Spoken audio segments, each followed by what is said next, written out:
એનાથી 30થી વધુ લોકોને મેં આપને સૌથી પહેલાં એ જ કહ્યું કે પ્રાથમિક દ્રષ્ટિએ પહેલી જ નજરે એ નજરે પડે છે કે બોટની કેપેસિટી જે છે એ કેપેસિટી 14 લોકોની છે અને આગળ 2-4 લોકોની બેસવાની એક પેસેજ છે.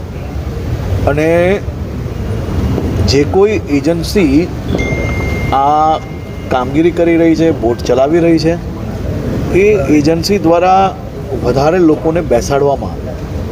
આ ક્ષતિ તો પહેલી જ નજરે દેખાઈ રહી છે. એ તો આપણે દ્રશ્ય જોઈએ, આંકડા સાંભળીએ અને સીટ જોઈએ એટલે પહેલી નજરે જ દેખાય છે.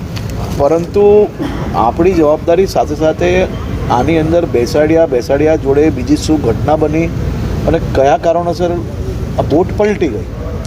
કુલ મલાઈને એની ફિટનેસ સર્ટિફિકેટ હતું કે નહીં? ફિટનેસ સર્ટિફિકેટ હતું તો બધા જ લોકોને કેમ લાઈફ ગાર્ડ નહીં પહેરાવેલા હતા?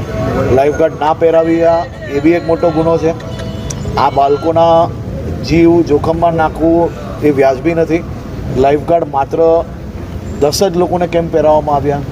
અને જે 10 લોકોને પહેરાવેલા હતા આપણે જોયું કે તમામ લોકોનો જીવ બચ્યો છે. એટલે લાઈફ ગાર્ડ ના પહેરાવ્યો એ બી એક ગુનો છે. વધારે લોકોને બેસાડવા એ બી એક ગુનો છે. આમાં હાલ આ બધી જ વસ્તુ પ્રાઇમરી છે. હું કોઈ બી વસ્તુને ઇગ્નોર કે કોઈ બી વસ્તુને હમણાં નકારતો નથી, પરંતુ આ બધી જ માહિતીઓ હમણાં તપાસ ચાલુ છે.